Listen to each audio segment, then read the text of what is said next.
এবার যুক্তরাষ্ট্রের টেক্সাসে প্রকাশ্যে দেখা গেল খনি হারুনকে।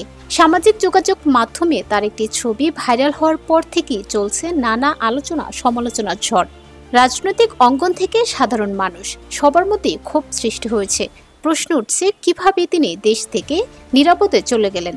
জীবন অবাক না করলে কে করবে? 28% মিল্ক ফ্যাটের অবাক করার সাথে ফ্রেশ মিল্ক পাউডার। জীবন অবাক করুক প্রতিদিন। অভিযোগ উঠেছে তিনি সেখানে দেশের টাকা লুট করে বিলাসবহুল জীবনযাপন করছেন।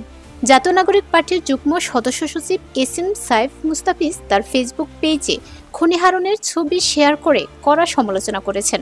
পোস্টে তিনি আইন উপদেষ্টা আসিফ নজরুলকে উদ্দেশ্য করে লিখেছেন, আপনারা উপদেষ্টা হয়েও ডিবি হারুনরা দেশে ধরা পড়ার পরও কিভাবে দেশ থেকে নিরাপদে বের হয়ে টেক্সাস চলে যায়?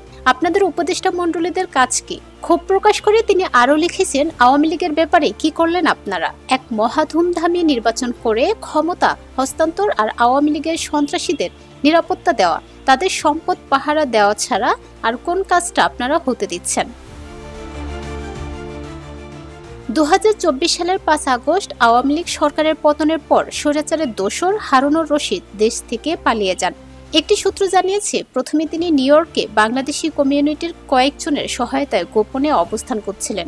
জীবন অবাক না করলে কে করবে? 28% মিল্ক ফ্যাটের অবাক করার সাথে ফ্রেশ মিল্ক পাউডার। জীবন অবাক করুক প্রতিদিন।